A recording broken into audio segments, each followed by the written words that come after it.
ভালোবাসা কি মানুষকে ডুবায় নাকি ভালোবাসাকে ডুবায়? ভাগ্যিস মানুষের চোখ সাধারণ। যদি গুলি চালানোর ব্যবস্থা থাকতো এই চোখে, তবে প্রত্যেকটা বড় বড় চোখ দিয়ে গুলি বের হতো। টিচকাও টিচকাও ফু। ভাইরে, আমার জীবনটা আর আমার নাই। মেহের জবে থেকে আমার জীবনে এলো, আজকের পর থেকে আমি তোমাকে আমার আশেপাশে দেখতে চাই না। খালা আমার বিয়ে ঠিক করে ফেলেছে, আর আমারও এই বিয়েতে। ম্যাডাম, সর্বনাশ হয়ে গেছে। খালাম্মায় আমার অনশনে বইছে। আপনি যতক্ষণ অবধি তার সিদ্ধান্তে রাজি না হইবেন ততক্ষণ অবধি তিনি কোনো কিছুই খাইবেন না, এমনকি এক কাপ চা না। ম্যাডাম, খালাম্মার কষ্ট দেখা আমার কষ্টে বুকটা। মোবাইলটা রেখে দিলাম। খালা যেমন তেমন বলদ একটা সঙ্গে রেখেছে, যেভাবে নাচে সেভাবেই নাচে। বিরক্তিকর শ্বাস ছেড়ে ডেস্কের ওপর থেকে ব্যাগটা নিয়ে রওনা হলাম খালাকে দেখার উদ্দেশ্যে। আমার জন্য যখন এত কিছু, তখন না যেয়ে কি পারি? বাড়িতে পৌঁছে দেখলাম খালা দিব্যি পায়ের উপর পা তুলে বসে বসে চায়ের কাপে চুমুক দিচ্ছে। খালাকে এমন অবস্থায় দেখবো মনে মনে এমনটাই ভেবেছিলাম, তাই অতটা অবাক হয়নি। কাঁধের ব্যাগটা সোফায় রেখে বসলাম। ততক্ষণে আমার খালা পার্সোনাল সেক্রেটারি জনাব জাকির হোসেন আমার দিকে এক গ্লাস পানি এগিয়ে দিলেন। আমি ওর হাত থেকে পানির গ্লাসটা নিয়ে টি টেবিলের উপরে রাখলাম। তার হাতের দেওয়া পানি আমি কেন খেলাম না, এটা নিয়ে তাকে কিছুটা হতাশ হতে দেখাচ্ছে। কিন্তু আমার কি, সে যে খালার কথায় আমাকে এতদূর অবধি এভাবে টেনে এনেছে, এটা কি ঠিক করেছে? হ্যাঁ হ্যাঁ, ছেলে তোর ব্যাংকে চাকরি করছে, তোরই কলিগ। তোকে বারবার বিয়ের প্রস্তাব দিয়ে পাত্তা না পেয়ে আমার কাছে এসেছে সাহায্যের জন্য। ছেলের কথাবার্তা চমৎকার, তোর দিক থেকে বিবেচনা করলে সে তোর জন্য পারফেক্ট। খালা আমার উপর পাশের সোফায় বসে কথাগুলো বললেন। আমি চুপ করে সব কথা শুনছি। সে আমার কলিগ, কথাবার্তা চমৎকার উপস্থাপন করতে পারে, তাই তোমার কাছে মনে হচ্ছে সে আমার জন্য পারফেক্ট। কথাবার্তায় কুপকাত করতে পারা মানুষগুলো বড্ড ভয়ঙ্কর হয়। সোজাসাপটা ধারালো কথা বলতে পারে এমন মানুষ খুঁজে এনে তোমার বলদকে দিয়ে আমাকে কল করিয়ে জানিও, কেমন? ফার্দার এর আগে আমাকে কল করে বিরক্ত করবে না, কারণ বিয়ে নামক জোর জবরদস্তির ব্যাপারটা আমার কাছে জঘন্য মনে হয়। মেহের কথাগুলো বলে কাঁধের ব্যাগটা নিয়ে বাড়ির বাইরে চলে যাচ্ছে। রোমানা সেই দিকে ভ্রুক্ষেপ করলো না। কাপে থাকা অবশিষ্ট চা শেষ করলো।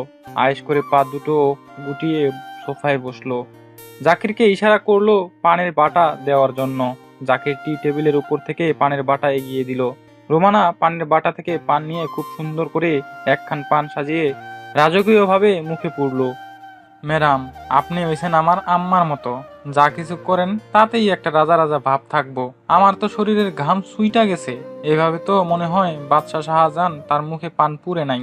জাকিরের কথায় রোমানা আশাহত হলেন। বিরক্ত হয়ে পানের বাটা জাকিরের হাতে দিয়ে বললেন, কথা একটু কম বলবা। তুমি অতিরিক্ত কথা বলো। যেখানে যতটুকু দরকার ততটুকু বলো না, আর যেখানে দরকার নেই সেখানে মশলাপাতি লাগিয়ে বলতে থাকো। জাকির জিহ্বায় কামড় দিয়ে দুগালে থাপ্পড় দিয়ে বলছে, তওবা তওবা ম্যাডাম, জীবনও আর এমন ভুল হইব না। রোমানা কিছুই বললেন না। মোবাইল হাতে নিয়ে তিনিও ঘর থেকে বের হয়ে যাচ্ছেন। জাকির দাঁড়িয়ে দাঁড়িয়ে শুধু একটা কথাই ভাবছিল। আসলে সে কথায় কম বেশি কথা বলে ফেলেছে। ম্যাডাম যতটুকু শিখিয়ে দেন ততটুকুই বলে। হয়তো অভিনয়টা মন দিয়ে উজাড় করে ঢেলে দেয়, তাই হয়তো। স্বপ্ন তো ছিল নায়ক হবার, কিন্তু গরিব ঘরের ছেলে দেখে আজ স্বপ্নই রয়ে গেছে। কিন্তু অভিনয়টা রয়ে গেছে সেই আগের মতো। সুযোগ পেলে অভিনয়ের জন্য জান প্রাণ ঢেলে দিতে কার্পণ্য বোধ করবে না। নিজের ভাড়া বাসায় এসে দম ছাড়ল মেহের। পুরো রাস্তা জুড়ে মেহেরের কেমন হাসফাস লাগছিল। কাউকে বিয়ে করার কথা উঠলে মেয়ের নার্ভাস ফিল করে। কারণটা জানা আবার অজানা। রুমে ঢুকে ব্যাগটা খাটের উপর রেখে বিছানায় সোজা হয়ে শুয়ে পড়ল। চোখ দুটো চলন্ত ফ্যানের দিকে, চোখে পুরনো স্মৃতি। মনে সেই একজনের নাম, ঠোঁটে তার নাম অনবরত উচ্চারণ করা। সবটাই সেই আগের মতোই আছে, কিন্তু সেই মানুষটা তার নয়, সে অন্য কারো। মেহেরের আপনজন কেউ নেই, একান্ত হৃদয়ের মানুষ বলতেও কেউ নেই। ওই একজন খালা আছে যে কিনা মেহেরকে নিঃস্বার্থভাবে ভালোবাসে। ওর জীবন কি করে সাজিয়ে দেওয়া যায় এই নিয়েই ভাবতে থাকে। মানুষটা যতদিন আছে ততদিন এই পৃথিবীতে মেহেরের মাথায় গাছের ছায়া আছে। এরপর মেহের একা, সম্পূর্ণ একা। রাতটা কোনো মতে পার হলো। সকালে দুটো পাউরুটির পিস খেয়ে ব্যাংকে চলে গেল। অন্যান্য দিনের মতো আজও নিজের ডেস্কের সামনে বসলো। পিয়নকে বলে 1 কাপ ধোয়া ওঠা রং চা আনিয়ে তাতে চুমুক দিল। ধীরে ধীরে চা শেষ করলো, অতঃপর কাজে মনোযোগী হলো। গ্রাহক আসছে, টাকা তুলছে, কেউ জমা রাখছে, কেউ নতুন অ্যাকাউন্ট খুলবে, কেউ মারা গেছে তো তার নমুনি এসেছে টাকা পাওয়ার উপায় জানতে। রোজকার একই ঘটনা। ডেস্কের সামনে নতুন গ্রাহকের নাম ঠিকানা ফর্মে পূরণ করছিল। এমন সময় একটি কাগজে ধরা হাত এগিয়ে আসে মেহেরের সামনে। মেহের ফর্ম পূরণ করা বাদ দিয়ে কাগজটা হাতে নিয়ে পড়তে শুরু করলো। ভালোবাসা কি মানুষকে ডুবায় নাকি ভালোবাসাকে ডুবায়? প্রথম প্রশ্নটা লোকের মুখে প্রচলিত, কিন্তু দ্বিতীয় প্রশ্ন আমার মনে একান্তই উদয় হয়েছে কিনা তা নিয়ে কিছুটা দ্বিধায় আছি। 30 বছর বয়সে এসে প্রথমবারের মতো মনে হলো আমার পাশে কাউকে প্রয়োজন, যাকে আমি আমার মনের সকল ভার দিতে পারবো। কিন্তু অবাক করা বিষয় হচ্ছে, আমার এই বয়সে এসে এমন সিদ্ধান্ত শুনে সকলেই অবাক। কারণ যে আমি কোনো এক সময় প্রেমে অসফল হয়ে বলেছিলাম জীবনে বাঁচতে হলে কারোর সঙ্গের প্রয়োজন নেই, ধ্যান ধারণা নিয়ে ফিরতাম, সেই আমিই বিয়ে করব। যার মুখে একটাই প্রবাদ ছিল, পৃথিবীতে এসেছি একা, যাবো একা, সেই আমি একে একে 2 হতে যাচ্ছি। ব্যাংকের চাকরি, সাপ্তাহিক ছুটিতে ভাইয়ের ছেলে মেয়েদের নিয়ে এখানে সেখানে ঘুরতে যাওয়া, ব্যাস এতটুকুতেই আমার জীবনটা সীমাবদ্ধ ছিল। কিন্তু কেউ একজন হুট করে এসে আমার নিয়ম মাফিক চলা জীবনটাকে নিমিষেই বদলে ফেলেছে। আমি নিজের উপর চরম মাত্রায় বিরক্ত বোধ করছি, কারণ এমন একটা বয়সে এসে নিজের এমন পরিবর্তনের কথা কারো কাছে শেয়ার করতে পারছি না। শুধুমাত্র আপনার কাছে বললাম। এখন আমার কি করা উচিত? কাগজটা ডেস্কের উপর রেখে বিরক্ত হয়ে মেহের চেঁচিয়ে বলে উঠল। কে দিয়েছে এই কাগজটা? হ্যাঁ, ব্যাংকের সবাই মেহেরের আকস্মিক কাণ্ড দেখে হতবিহ্বল হয়ে যায়। পাশের ডেস্কের মিমি এসে মেহেরকে বলল। কি হয়েছে? কোথায় আছো? এটা ভুলে গেলে নাকি? মেহেরের টনক নড়ে।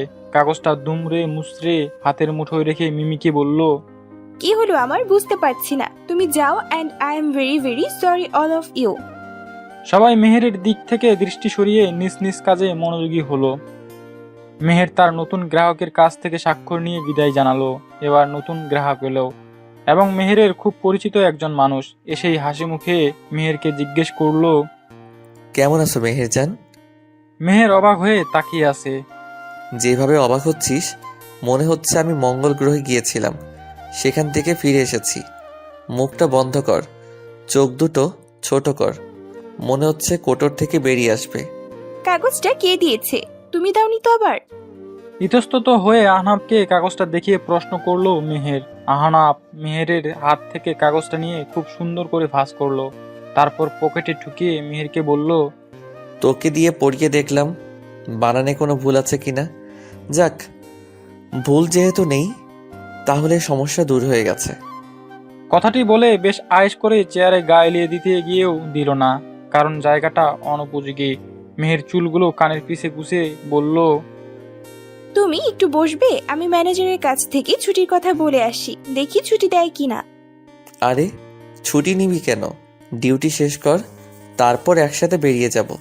বাইরে ওয়েট করছি আমি। মেহের কিছু বলতে গিয়েও বলল না। দেয়াল ঘড়ির দিকে তাকিয়ে ছোট্ট একটি শ্বাস ছাড়লো। আহনাব চলে যাওয়ায় নিজের কাজে মনোযোগী হলো, কিন্তু আশেপাশে যারা আছে তারা কিন্তু মোটেও মেহেরের মতো স্বাভাবিক অবস্থায় নেই।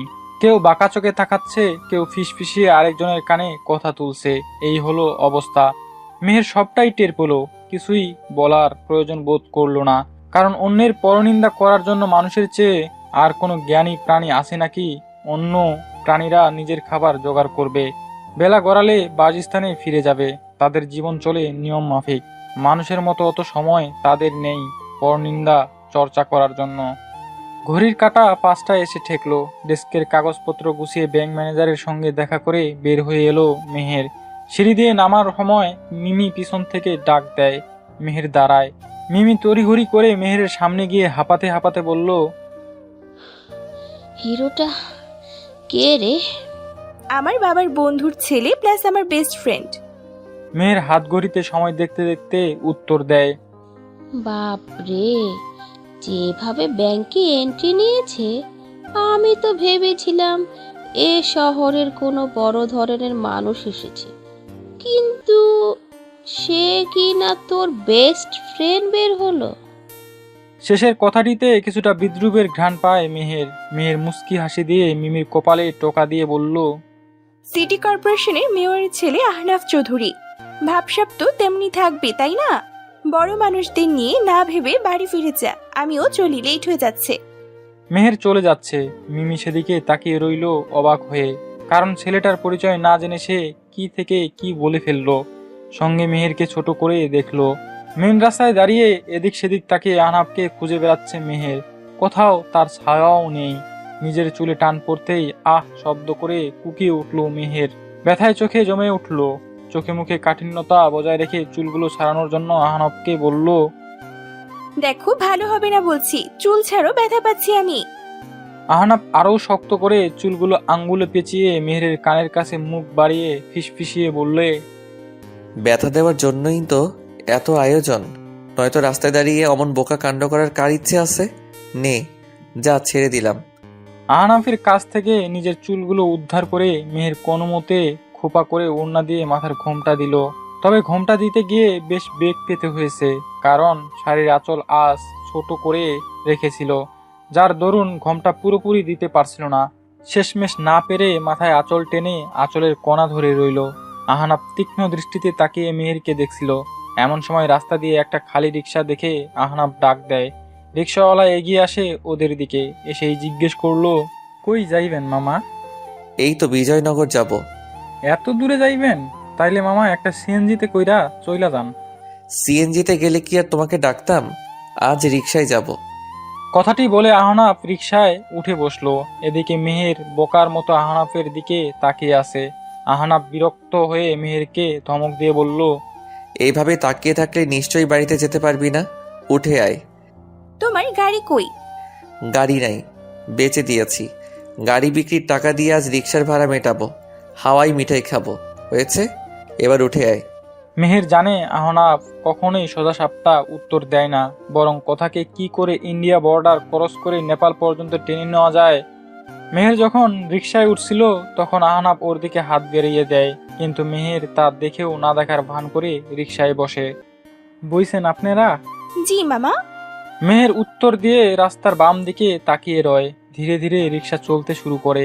চারদিকে কোলাহল শহর জুড়ে তখন মানুষের নিরে ফেরার তাগিদ। মেহের এদিক সেদিকে তাকিয়ে দেখছে, পাশে যে একজন মানুষ বসে আছে সেটা হয়তো খেয়ালই নেই।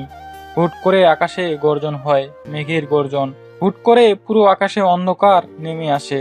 ধীরে ধীরে বাতাস শীতল হয়ে আসে। পরিবেশের এমন হঠাৎ পরিবর্তন দেখে মেহের গুনগুনিয়ে গান গাইতে থাকলো। রিকশার হুডে টিপ টিপ বৃষ্টির ফোঁটা পড়ছে। ব্যস্ত মানুষেরা রাস্তার পাশের দোকানগুলোতে আশ্রয় নিচ্ছে। রিকশাওয়ালা মামা কিন্তু সেই আগের মতো পা চালিয়ে এগিয়ে নিয়ে যাচ্ছে তার রিকশাকে।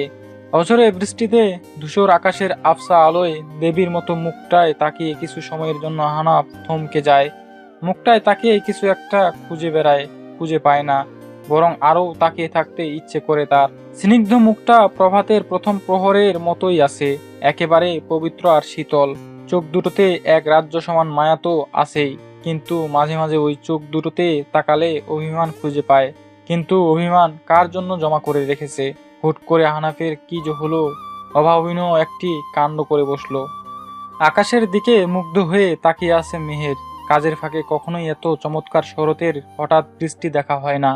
যান্ত্রিক জীবনে হুট করে প্রাকৃতিক সৌন্দর্যের দেখা পেলে মন্দ হয় না, বরং খুশিটাকে মনের মাঝে চেপে রেখে উল্লাস করতে বেগ পোহাতে হয়। ছোটবেলায় চেঁচিয়ে চিৎকার করে কত বৃষ্টিতে ভেজা হয়েছে, কিন্তু এখন কি আর সেই আগের মতো হই হুল্লোড় করার সময় আছে? সারি ভেদ করে একটি শীতল হাত মেহেরের কোমর পেঁচিয়ে শক্ত করে নিজের দিকে টেনে নেয়। মেহের চকিত নজরে তাকায় আহনাফের দিকে। বৃষ্টির ছিটায় আহনাফের চোখের পাতা ভেজা দেখাচ্ছে। কপালে থুতনিতে বৃষ্টির ফোঁটা জমে আছে। কোমর থেকে আহনাফের হাত ছাড়ানোর চেষ্টা করে, কিন্তু পারে না। মেহেরের অস্বস্তি হয়। অস্বস্তি কমাতে রাস্তার অন্য পাশে তাকিয়ে থাকে, কিন্তু আহনাফ হাত বাড়িয়ে মেহেরের মুখটা নিজের দিকে ঘুরিয়ে আনে। মেহের আবারও মুখ ফিরিয়ে নিতে চায়, কিন্তু পারে না। আহনাফ শক্ত করে মেহেরের থুতনিতে চেপে ধরে। মেহের আহনাফের চোখের দিকে তাকিয়ে রইল। এই দুটো চোখ বড্ড চেনা, যে চোখে তাকিয়ে নিজের সর্বনাশ ডেকে এনেছিল, ঠিক সেই চোখ দুটো আজ তার দিকে তাকিয়ে আছে। একটা সময় খুব করে চাইতো এই দুটো চোখের মালিক দিন রাত্রি তার দিকে চাতক পাখির ন্যায় ক্লান্তিহীন চোখে তাকিয়ে থাকুক, যেই চোখে তাকালে ভালোবাসার তৃষ্ণা মিটে যাবে, 1000 বছর বেঁচে থাকার ইচ্ছা জাগবে। এমনটাই আশা করেছিল, কিন্তু সেই আশা জেগে ওঠার আগে ধ্বংস হয়ে গেছে। নিজ হাতে সেই ধ্বংসলীলা চালিয়েছে সে। নতুন করে সাহস জোটেনি ওই চোখে তাকে নিজেকে সর্বহারা করার। নীরবে নির্ভীতে শুধু কেঁদে দিন পার করেছে। তাহলে এতদিন পর কেন ওই দুটো চোখের দিকে তাকিয়ে নিজেকে এভাবে বিলীন করে দিতে মন চাইছে? এই মানুষটার বুকে জায়গা না হোক, অন্তত পায়ের তলায় যদি জায়গা মিলতো, এমন খেয়াল ভাবনা কেন মস্তিষ্কে এসে কিলবিল করছে? ভালোবাসা কেন মানুষকে এতটা অসহায় আর আত্মসম্মানহীন করে তোলে? যে ভালোবাসা গর্ব করে বলার জিনিস, সেই ভালোবাসা কেন হৃদয়কে ছোট করে তোলে, নিজেকে নিজের কাছে কেন তুচ্ছ করে তোলে? ভয় পাচ্ছিস মেহু? আহনাফের কথায় টনক নড়ে মেহেরের। জোরাজুরি করে আহনাফের বাঁধন থেকে নিজেকে মুক্ত করার আপ্রাণ চেষ্টা করতে থাকে। আহনাফ মেহেরকে ছেড়ে দেয়, অন্য পাশে মুখ ঘুরিয়ে দীর্ঘশ্বাস ছাড়লো। কি থেকে কি করে ফেললো কিছুই বুঝতে পারছে না আহনাফ। নিশ্চয় মেহের এখন তাকে ছেঁচড়া ভাবছে। মেহেরের কাঁদতে ইচ্ছে করছে, তাও গলা ফাটিয়ে। কিন্তু পাশে যে তার ভালোবাসার মানুষ বসে আছে, যার স্পর্শ পাওয়ার কল্পনায় বিভোর হয়ে গভীর রাত হয়ে যেত, সে আজ তাকে স্পর্শ করেছে, হয়তো মনের ভুলে, কিন্তু করেছে তো। কিন্তু এমনটা না হলে কি খুব বেশি ক্ষতি হয়ে যেত? দিব্যি ভালো ছিল আহনাবকে ভালো না বেশে, কিন্তু এবার আহনাবকে ভালোবাসতে না পারার অক্ষমতা, এই স্পর্শকে ভুলে থাকার স্নায়ু যুদ্ধে এবার বুঝি মেহেরের মৃত্যু হবে। ধীরে ধীরে বৃষ্টি কমে আসে। রিক্সা এসে বিজয়নগর 3 নং কলোনিতে থামে। ভেজা শাড়ির আঁচলটা কোনো মতে টেনে এনে গা ঢেকে রাস্তার এক পাশে গিয়ে দাঁড়িয়ে থাকে। আহনাফ রিক্সা থেকে নামছে না দেখে মেহের ইতস্তত ভাবে জিজ্ঞেস করলো, নামছো না যে? আজ যাব না, তুই ফিরে যা। তুই বাড়ির গেটে ঢুকলেই আমি চলে যাব, কিন্তু পরে আবার আসবো, তুই যা। মেহের আর কথা বাড়ালো না, ধীরে ধীরে ওদের কোয়ার্টারের গেইটে ঢুকলো। মেহের যখন চোখের সামনে থেকে আড়াল হয়ে গেল, তখন আহনাফ রিক্সাওয়ালাকে অনুরোধ করলো আবারও সেই জায়গায় যেতে, যেখান থেকে ওরা রিক্সায় উঠেছিল। রিক্সাওয়ালা মামা তাই করলো। আহনাফ চলে যাচ্ছে, কিন্তু পেছন থেকে যে দুটো অশ্রুসিক্ত চোখ তাকে বিদায় জানাচ্ছে, তা মোটেও টের পেল না সে। আপনার কথা মতো আমি মেহেরকে ইমপ্রেস করার জন্য কত কিছুই না করলাম, কিন্তু মেহের তো আমাকে দেখেও দেখলো না। উল্টো আজ আমি নিজের মান সম্মান হাতে নিয়ে দৌড়ে পালিয়ে এসেছি। কথাটি বলতে বলতে কপালের ঘাম মুছলো আবির নামের এক ছেলে। মেহেরের খালা পান চিবুতে চিবুতে ছেলেটাকে আরো একবার খুব ভালো করে দেখে নিল। তোমাকে তো আমি সুন্দর ভাবছিলাম, কিন্তু তুমি তো দেখি সুন্দরের শতে নাই। এই জন্যই হয়তো লোকে বলে মিষ্টি কথায় মস্তে নাই। মেহেরের খালা রোমানার কথার মর্ম বুঝতে পারে আবির, মাথা নিচু করে ফেলে তৎক্ষণাৎ। পাশে দাঁড়িয়ে থাকা জাকির হুট করে আবিরকে উদ্দেশ্য করে বলল, আপনার দেহি বিরাট সাহস, মাথায় নাই চুল, কিন্তু ম্যাডামরে বিয়া করার জন্য উঠে পড়ে লাগছেন। আপনার পাশে ম্যাডামকে দাঁড় করাইলে কি মনে হইব জানেন? শোক দিবস চলতাছে। সাদা রং হইল ম্যাডাম, আর বিশেষ রংটা হইল আপনি, মানে কালা রং। আহ জাকির, তোমাকে আমি কি বলেছিলাম তাকে তুমি ভুলে গেলে? যাও এখান থেকে। সত্য কথা বললে হাজি সাহেবের মুখ বেজার হয়, এতকাল শুনছি, আজ চোখের সামনে দেখে নিলাম। কথাগুলো মনে মনে বলতে বলতে বাড়ির বাইরে চলে যাচ্ছে জাকির। জাকির চলে যেতেই আবির উঠে দাঁড়ায় চলে যাওয়ার জন্য। রোমানা তা দেখে কিছু বললেন না। আমি আসছি। এসো, তবে মেহেরকে তোমার কাছে বিয়ে দিব না, অন্য কোথাও পাত্রী খোঁজ করো। রোমানার কথার পিঠে আবির কিছুই বলল না। ভারাক্রান্ত মনে এই বাড়ি থেকে বের হয়ে যায়। মেইন গেটের কাছে যেতেই জাকিরের সামনে পড়লো আবির। আবিরকে চোখের সামনে দেখে মনে মনে এক গাদা গালি দিয়ে মনটাকে শান্তি করলো জাকির। বেচারা আবির যদি জাকিরের গালিগুলো শুনতো, তবে বেচারা নির্ঘাত বধির হয়ে ভিক্ষা করতে নামতো। আহনাফ চোখের সামনে থেকে যতক্ষণ না পর্যন্ত আড়াল হলো, ঠিক ততক্ষণ পর্যন্ত মেহের ঠিক একইভাবে তাকিয়ে রইল। আহনাফ চোখের আড়াল হলে নিঃশব্দে পা বাড়ায় বাড়ির ভেতরের দিকে। মাথায় 100 রকমের চিন্তা নিয়ে ভঙ্গুর দেহটাকে টেনে হিসড়ে নিয়ে যাওয়া বড্ড কষ্টদায়ক। বাহির থেকে দেখলে কে বলবে ভেতর থেকে কতটা ভেঙে গুড়িয়ে যাওয়া এই দেহটা। ব্যাগ থেকে চাবি বের করে তালা খুলেই ভেতরে ঢুকলো। অন্ধকার হাতড়ে সুইচ বের করে লাইটের সুইচ অন করলো। সিমসাম সুন্দর একটা ড্রয়িং রুম, এক সেট সোফা, তার সামনে টি টেবিল, পাশে একটা চমৎকার বুক সেলফ, বড় জানালা দিয়ে শীতল বাতাসের আনাগোনা। মেয়ের এক দৌড়ে ওয়াশরুমে চলে যায়, দরজা লক করে চুপটি করে দাঁড়িয়ে থাকে। নির্জীব শরীরটায় যেন প্রাণ নেই, চোখ দুটো থেকে জল গড়িয়ে পড়তে লাগলো, চোখ দুটো তীর তীর করে কাঁপছে। কান্নার দমকে পুরো শরীর বারবার কেঁপে উঠছে। মুখ চেপে ধরে কান্নার শব্দকে বাইরে বের না করার অদম্য চেষ্টা চলছিল মেহেরের মাঝে। এমন সময় কলিং বেল বেজে উঠল। তড়িঘড়ি করে চোখের পানি মুছল মেহের। কল ছেড়ে পানি দিয়ে মুখ ধুয়ে নিল, যেন কান্না চোখ বোঝা না যায়। পরনের শাড়িটা যে তখনও ভেজা তা খেয়ালই ছিল না মেহেরের। ভেজা শাড়ির গায়ে জড়ানো অবস্থায় গিয়ে দরজা খুলল। আহনাফ দাঁড়িয়ে আছে। মেহের দুই পা পিছিয়ে যায়, কারণ আহনাফকে সে এই মুহূর্তে এই জায়গায় কল্পনাও করেনি। কিন্তু সে তো রওনা হয়ে গেছিল তার নিজ গন্তব্যে। মেহেরকে খুঁটিয়ে খুঁটিয়ে দেখছে আহনাফ। মেহেরকে ভেজা শাড়িটায় অনেকক্ষণ ধরে দেখছে, কিন্তু নতুন করে মেহেরের ভেজা দুচোখ বিমর্ষ মুখখানি দেখবে এটা কল্পনা করেনি সে। ভেবেছিল দীর্ঘদিন পর বেস্ট ফ্রেন্ডকে দেখলে অন্তত ভালোবাসায় ব্যর্থ কুজো হয়ে যাওয়া হৃদয়টাকে শটান করে দাঁড় করাতে পারবে, কিন্তু পরিস্থিতি যে আজ অন্যরকম হয়ে দাঁড়িয়েছে। মেহেরের এমন মুখখানা দেখার পেছনে কি আহনাফের দোষ নেই? সে যদি তখন রিকশায় অমন বেয়াদবি আচরণ না করত, তবে কি মেহেরকে আজ কান্নারত অবস্থায় দেখতে হতো? কখনোই না। আহনাফ লজ্জিত মুখে হাতের ব্যাগটা মেহেরের দিকে বাড়িয়ে দিয়ে বলল, ব্যাগটা রিকশায় রেখে নেমে গিয়েছিলি? মেহের আড়ষ্ট হয়ে হাত বাড়িয়ে ব্যাগটা নিল। আহনাফ চলে যাওয়ার জন্য পা বাড়ায়, কিন্তু পিছন থেকে মেহেরের ডাক যখন থমকে যায়, পিছন ফিরে তাকালো আহনাফ। কতদিন পর দেখা হলো আমাদের, বাড়ির চৌখাটে এসে ফিরে যাচ্ছ, অন্তত এক কাপ চা খেয়ে যাও।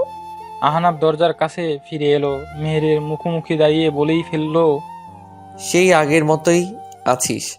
যে মানুষটা তোর হৃদয় ক্ষত বিক্ষত করে নিঃস্ব করেছে, সেই মানুষটাকে কেন? তার একটিবার বলার কারণেই তোকে তার সঙ্গে এক রিকশায় আসতে হবে কেন? কেন তুই তোর বাড়িতে আসার জন্য সাধবি? কেন এক কাপ চা খাওয়ার জন্য অনুরোধ করবি? তোর উচিত আমাকে ইঁদুর মারার ওষুধ খাইয়ে মেরে ফেলা। আমি জাস্ট নিতে পারছি না মেহু, আমার গিল্টি ফিল হয় তোর সামনে এলে। গত 6 মাস ধরে আমি বহু চেষ্টার পর মনের সঙ্গে এক প্রকার যুদ্ধ করে আজ আমি তোর সঙ্গে দেখা করতে এসেছি, মাপ চাইতে এসেছি তোর কাছে। সাহস হচ্ছিল না, তাই ওভাবে ফিরে যাচ্ছিলাম, কিন্তু তোর ব্যাগের জন্য আমাকে আবারও ফিরে আসতে হলো। তোর এই কান্না মাখা মুখ আমাকে দেখতে হলো। আমি তো চাইনি কখনো তোকে কষ্ট দিতে, সবসময় চেয়েছিলাম ভালো বন্ধু হিসেবে যেন তোর পাশে থাকতে পারি, কিন্তু তার হলো কই? সব পাল্টে গেছে। একটা ছোট অনুভূতি আমাদের পুরো জীবনটাকে বদলে দিয়ে গেছে। আহনাফের মুখে রাগের ছাপ। মেহেরের কাছ থেকে কিছু কথা এই মুহূর্তে আশা করেছিল আহনাফ, কিন্তু মেহেরের মনতা আহনাফের আশায় গুড়ে বালি দিয়ে যায়। আগের মতো করে সবকিছু করা যায় না? আহনাফের কথায় মেহের হাসি দিয়ে বলল, সবটাই তো আগের মতোই আছে। আগের মতো কিছুই নেই, তুই পাল্টে গেছিস। আমি বদলাইনি, তুমি বদলে গেছো। এতক্ষণ দাঁড়িয়ে কথা না বলে ভিতরে এসে কথা বলতে পারতে। ঘরে এসো। মেহের দরজার কাছ থেকে সরে দাঁড়ায়, কিন্তু আহনাফ তার জায়গায় থেকে এক চুলও নড়ে না।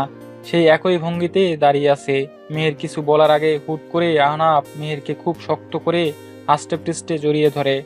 আহনাফের আকস্মিক কাণ্ড দেখে মেহেরের মনের ভেতরকার যে কি অবস্থা শুধুমাত্র মেহেরই জানে। আহনাফ মেহেরকে জড়িয়ে ধরে পাগলের মতো প্রলাপ বকছে। তুই আগের মতো নেই মেহু, এই মেহেরকে আমি চিনি না। আমার বন্ধু মেহের অন্যরকম, সবার থেকে ভীষণ আলাদা। মেহের আপ্রাণ চেষ্টা করছে আহনাফের কাছ থেকে ছাড়া পাওয়ার জন্য। এমন সময় সিঁড়ি দিয়ে 3 তলার ভাড়াটিয়ার ছেলে ইস্তিয়াক নেমে আসছিল। মেহের এবং আহনাফকে অমন অবস্থায় দেখে কিছুটা বিব্রত বোধ করতে করতে ওদের দিকে যায়। হংকার ছেড়ে আহনাফকে এক ঝটকায় মেহেরের কাছ থেকে সরিয়ে এনে সপাটে কুইল ঘুষি মেরে বসে। আকস্মিক ঘটনায় মেহের এবং আহনাফ দুজনেই অবাক। ইস্তিয়াক আবারও আহনাফকে মারার জন্য উদ্যত হলে মেহের আহনাফের সামনে ঢাল হয়ে দাঁড়িয়ে ইস্তিয়াককে উদ্দেশ্য করে বললে, ভাইয়া প্লিজ, ওকে মারবেন না। তুমি সরে যাও সামনে থেকে। কত বড় সাহস! বিংনিনে ঢুকে দিন দুপুরে সিঁড়ির সামনে মেয়ে মানুষকে জড়িয়ে ধরে। এটা কি সিনেমা করার জায়গা? তোমাকে আমি ভালো মেয়ে মনে করেছিলাম, কিন্তু তুমি যে এরকম বের হবে কে জানতো। এই জন্য বিল্ডিংয়ের মালিকরা একা মেয়ে মানুষ বাসা ভাড়া দিতে চায় না। মেহের মাথা নিচু করে ইস্তিয়াকের কটু কথা হজম করছিল। অন্যদিকে আহনাফ ইস্তিয়াকের সব কটু কথা শুনলো। মাথা ঠান্ডা রাখার বৃথা চেষ্টা করে মেহেরের সামনে গিয়ে বলল, এখানে থাকার দরকার নেই, চল আমার সঙ্গে। কথাটি বলে মেহেরের হাত ধরে একটুখানি সামনে এগিয়ে যেতেই পেছন থেকে দৌড়ে আসে ইস্তিয়াক। আহনাফের কাছ থেকে মেহেরকে সারিয়ে আনলো। আহনাফ বিস্মিত হয়ে ইস্তিয়াক নামক লোকটার দিকে তাকিয়ে রইল। এই, তুই কি আরো মার খেতে যাচ্ছিস? মেয়েরকে নিয়ে কোথায় যাচ্ছিস? তুই যেখান থেকে এসেছিস সেখানে জানা, ওকে নিয়ে টানাটানি করার কে তুই? আহনাফ নিজের রাগ সামলাতে পারল না, দুম করে ইস্তিয়াকের গালে খুশি মেরে বসলো। ইস্তিয়াকের যেন চোখের সামনে অন্ধকার হয়ে এলো। ঠোঁটের কাছটা বুঝি কেটেই গেছে, রক্ত বের হচ্ছে বোধহয়। ইস্তিয়াক ঠোঁটের কাছে একটা আঙ্গুল লাগিয়ে এনে চোখের সামনে ধরে দেখলো আঙ্গুলের ডগায় টকটকে লাল রক্ত লেগে আছে। ইস্তিয়াক কিছু বলার জন্য মুখ খোলার আগেই আহনাফ ওর ঠোঁটে আঙ্গুল রেখে হুশ শব্দ করে ইস্তিয়াককে কথা বলতে বারণ করলো। এরপর নিজেই বলতে লাগলো, তুই আমার আর মেহুর মাঝখানে কথা বলার কে? তুই জানিস আমি কে? আমি নওয়াজ চৌধুরীর একমাত্র ছেলে। নওয়াজ চৌধুরীকে তো চিনিস, এই শহরের মেয়র। আর বললি না মেহুকে টানাটানি করার আমি কে? তবে কান দুটো খোলা রেখে খুব ভালো করে শুনে রাখ, ও আমার বউ, বুঝতে পারছিস? ও আমার বউ। তোর সঙ্গে আবারও দেখা হলে যেন আমার পরিচয় দিতে না হয়। খুব ভালো করে আমার পরিচয়টা তোর মাথায় গেঁথে রাখিস, মাইন্ড ইট। কথাটি বলে এক পলকের জন্য মেহেরের দিকে তাকায় আহনাফ, তারপর বিল্ডিং থেকে বের হয়ে যায়। মেহের তখন ঘরের মাঝে আছে। স্বপ্ন দেখছি না তো আবার? তোমার সাথে কেউ দেখা করতে এসেছে। সবে বিছানায় শুয়েছিল আহনাফ, দরজার সামনে দাঁড়িয়ে ওর মা ওকে কথাটি বলে ফিরে গেলেন। আহনাফের কপালে ভাঁজ পড়ল, কারণ ওর সঙ্গে বাড়িতে এসে সরাসরি কথা বলবে এমন কোনো মানুষ নেই। পরিচিত কিংবা ঘনিষ্ঠ বন্ধু আত্মীয় যারা আছে সবাই আহনাফের কাছে কল করে জিজ্ঞেস করবে দেখা করার সময় আছে কিনা। যদি অবসর থাকে তবেই দেখা করতে আসে। আহনাফ শোয়া থেকে উঠে বসলো, দুহাত দিয়ে মুখটা মুছে দীর্ঘশ্বাস ছাড়লো। ঘর থেকে বের হয়ে সোজা ড্রয়িং রুমে চলে গেল। সেখানে গিয়ে দেখলো খুব পরিচিত একটি মুখ।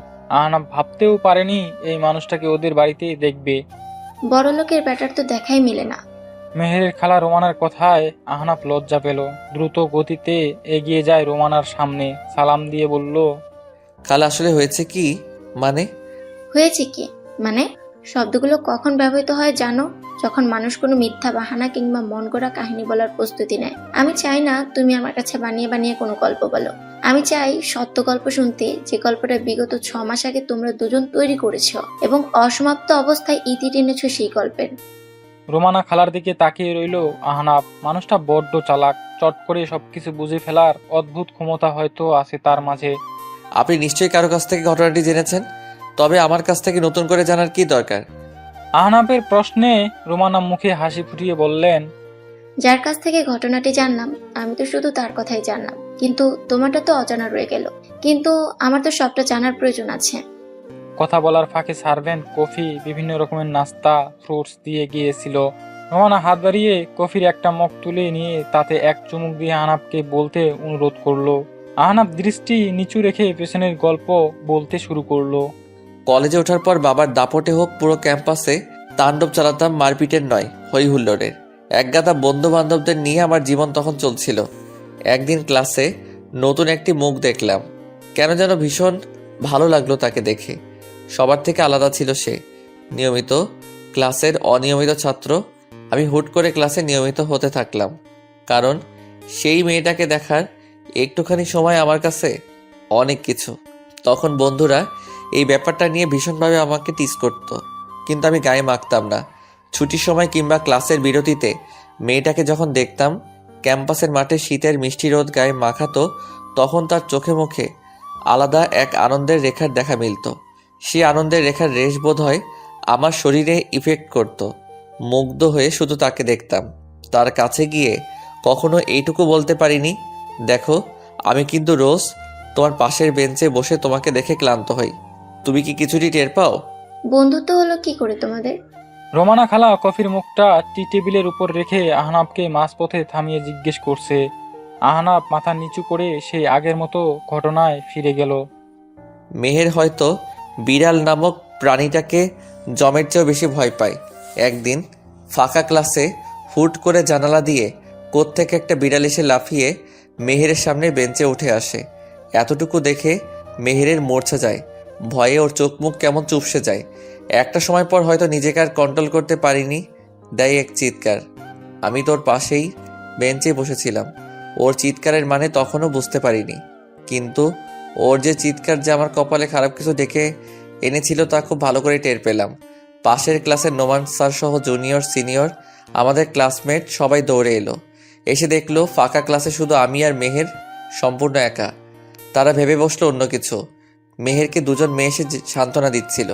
আমার বাবাকে তো সবাই চিনে, তবু একটা মেয়ের সম্মানহানির ব্যাপারটা তারা মানতে পারছিল না। দু একজন সিনিয়র ভাই এগিয়ে এসে আমার কলারে ধরে মারমুখী হয়। তার আগে মেহেরের কম্পিত গলায় সবাইকে উদ্দেশ্য করে বলল, আহনাফের দোষ নেই, আসলে আমি বিড়াল দেখলে ভীষণ ভয় পাই। বিড়াল দেখে ওভাবে চিৎকার দিয়েছি। একসময় বিড়ালটি কোনো এক বেঞ্চের নিচ থেকে বেরিয়ে জানালা দিয়ে বেরিয়ে যায়। প্রকৃত ঘটনা জানার পর স্যাররা কিছু বললেন না, চলে গেলেন। বাকি সিনিয়র জুনিয়র সবাই হুট করে হু হু করে হাসতে শুরু করলো। এত হাসির মাঝেও আমি আর মেহের সহজ হতে পারলাম না, কারণ ঘটনাটি আমাদের দুজনের জন্য ভীষণ লজ্জাজনক ছিল। এরপর টানা এক সপ্তাহ মেহের কলেজে আসেনি।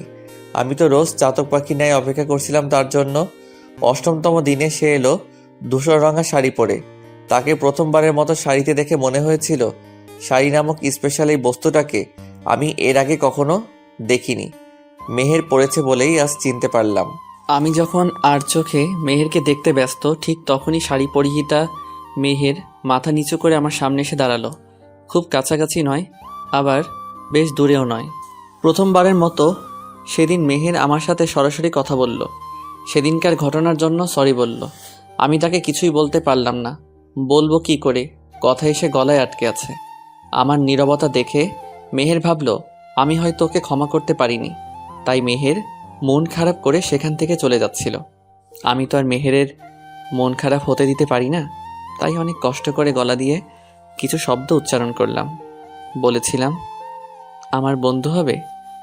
যদি বন্ধু হও তবে সব কিছুর জন্য মাফ। আমি কথাটি বলার পর আহাম্মক হয়ে ভাবছিলাম, আসলেই কি মেহেরকে বন্ধুত্বের প্রস্তাব দেওয়া উচিত হয়েছে? আমি কি ভেবে ওকে এমন প্রস্তাব দিলাম? যাকে দেখলে নিঃশ্বাস নিয়ে বাঁচি তাকে হয়তো ভালোবাসি বলবো, নয়তো বিয়ের প্রস্তাব দিব। তা না করে আমি কি করলাম? বন্ধু হবার জন্য অফার করলাম। মেহের রাজি হয়েছিল? রোমানা উৎসুক দৃষ্টিতে তাকিয়ে প্রশ্ন করলো আহনাফকে। আহনাফ হাসি দিয়ে বলল, আমাকে অবাক করে দিয়ে সে রাজি হয়েছিল। সেদিন থেকে তার সঙ্গে আমার নতুন অধ্যায় শুরু হলো। আমি তাকে রোজ একটু একটু করে ভালোবেসে শেষ হচ্ছিলাম, অথচ তাকে বলার মতো সাহস আর পরিস্থিতি কিছুই তৈরি হলো না। যদি সাহস করে ভালোবাসি বলতে যেতাম, তবে আমাদের বন্ধুত্বের সম্পর্ক শেষ হয়ে যেত। তাই সাহস জুটিয়ে ভালোবাসার কথা জানাতে পারলাম না ওকে। 10টি বছর একসাথে আমাদের পথ চলা। মেহেরকে নিজের করে পাওয়ার তীব্র আকাঙ্ক্ষা মনে রেখে দিব্যি চলছিলাম।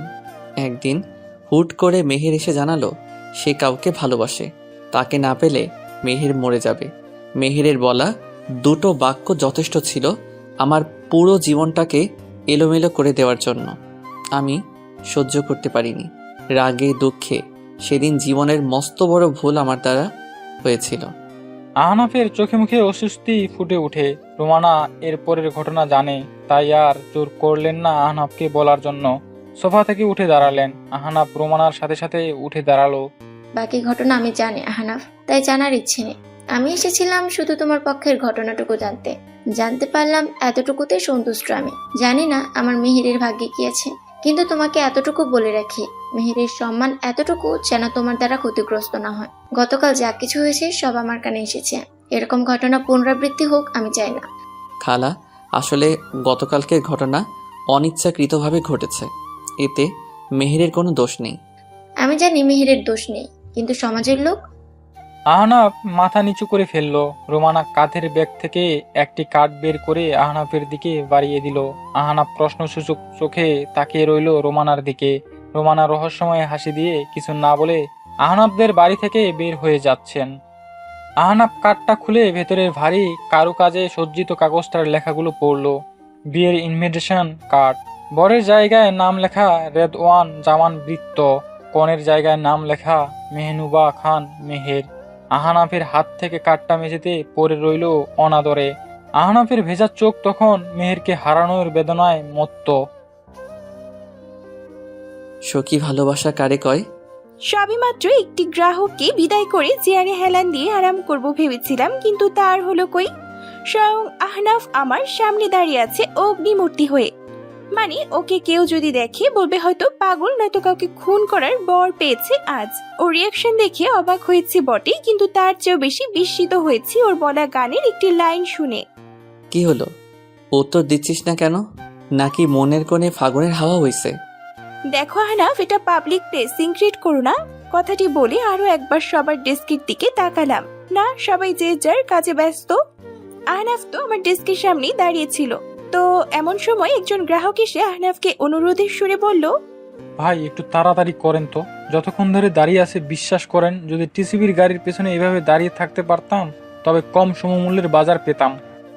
আহনাফের পেছনে দাঁড়িয়ে থাকা লোকটার কথা শুনে কেন যেন আমার হাসি পেল। এতটাই জোরে আমার মুখ থেকে হাসির আওয়াজ বের হলো যে পুরো ব্যাংকের মানুষ আমার দিকে ইয়া বড় বড় চোখ করে তাকালো। ভাগ্যিস মানুষের চোখ সাধারণ, যদি গুলি চালানোর ব্যবস্থা থাকতো এই চোখে, তবে প্রত্যেকটা বড় বড় চোখ দিয়ে গুলি বের হতো। টিচকাও টিচকাও ফু। ম্যানেজার স্যার এসে আমার ডেস্কের সামনে দাঁড়িয়ে আহনাফের দিকে ভ্রু কুচকে তাকালেন। 2-3 সেকেন্ড পর স্যারের চেহারা স্বাভাবিক দেখালো, এতটাই স্বাভাবিক দেখালো যে মনে হলো আজ স্যারের জীবনের শান্তির দিবস।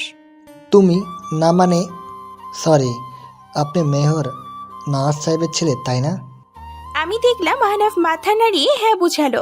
ম্যানেজার স্যার যেমন তেমন, কিন্তু আহনাফের পেছনে দাঁড়িয়ে থাকা লোকটার রিয়াকশন দেখে মনে হচ্ছে ওনার জীবনের সবচেয়ে বড় সারপ্রাইজ বুঝি আজই পেলেন।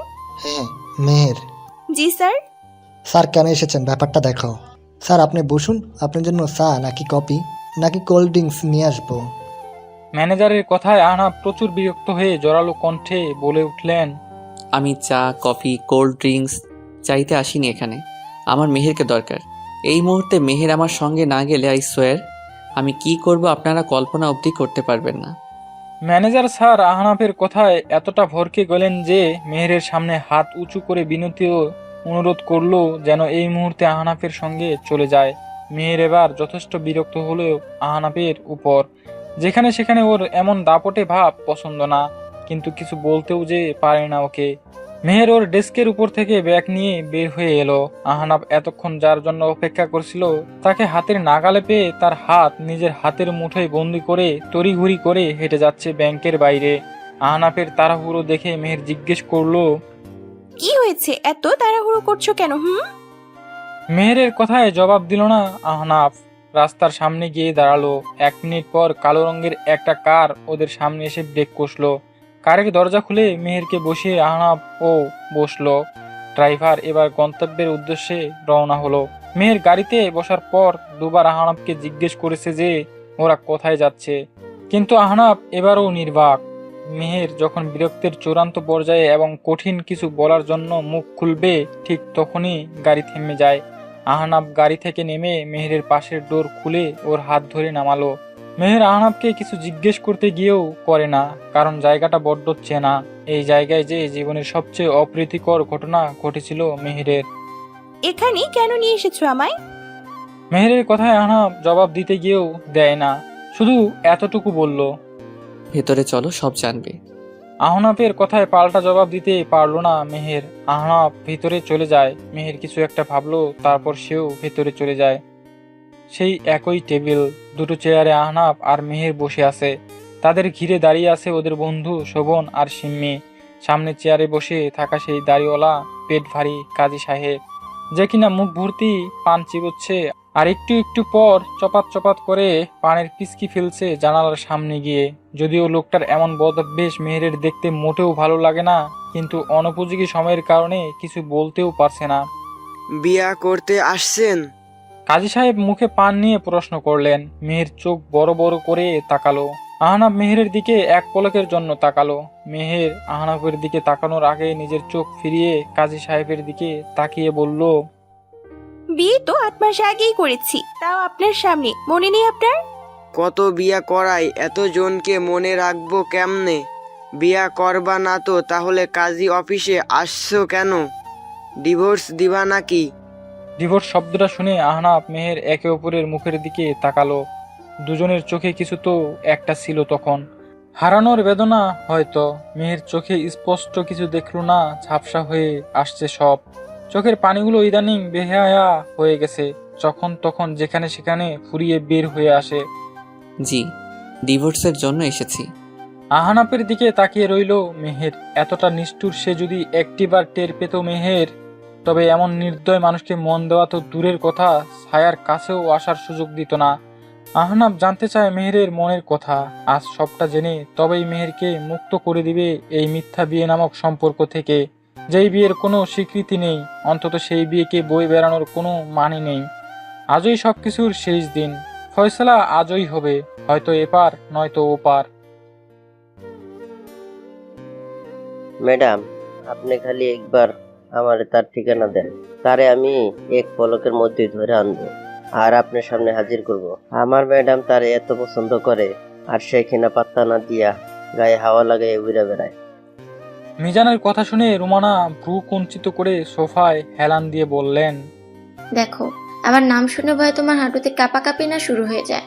আমি হইলাম বাগেরহাটের পোলা। বাগেরহাট শব্দটা নিয়া একটু গভীরভাবে ভাবলে টের পাইয়া যাইবেন। বাগেরহাট মানেই হইল যেখানে বাঘ বেচা কেনার হাট বয়। মিজানের যুক্তি শুনে রুমানা তবদা খেয়ে চুপ হয়ে গেলেন। বাগেরহাট নামক অঞ্চলের যে এতটা ঐতিহাসিক বর্ণনা শুনতে পারবেন তিনি কখনো ভাবেননি। নওয়াজ চৌধুরীকে তো চেনো, এখনকার মেয়র। রুমানা এবার মিজানের সাহস কতটুকু তা যাচাই করার জন্য মিজানকে পরিচয়টা দিয়েই ফেললো। জি ম্যাডাম, ওনার কে না চেনে? ওনার ছোট ছেলে আহনাফ চৌধুরীর সাথে কোনো এককালে তোমার ছোট ম্যাডামের বন্ধুত্ব ছিল, আর সেখান থেকে ঝামেলা শুরু বুঝলে। এখন বলো, মেয়রের ছেলেকে কি করে ট্যাগ দিব? চটপটে মিজান এবার চুপসে যায়, কোনো কথা বলে না। কথার মেমোরি কার্ড হয়তো ফরম্যাট হয়ে গেছে। রোমানা মিজানের মুখের দিকে তাকিয়ে ওর মনের অবস্থা বোঝার চেষ্টা করতে লাগলো। 4-5 সেকেন্ড অতিবাহিত হওয়ার পর মিজান আস্তে আস্তে রোমানার সামনে থেকে সরে যায়। এতটাই সরে যায় যে ওকে 100 হাত দূরত্ব পর্যন্ত খুঁজে পাওয়া যাবে না। মিজান আকাশ পাতাল ভাবনা মাথায় নিয়ে যখনই বাগানের পথ অতিক্রম করে যাচ্ছিল, ঠিক তখনই দেখতে পেল ওর ম্যাডাম মেহের। তবে আজ ম্যাডাম একা আসেনি, সাথে একজন পুরুষ আছে। মিজান এক প্রকার দৌড়ে যায় মেহেরের সামনে, দেখার জন্য যে মেহেরের সঙ্গে আজকে এসেছে।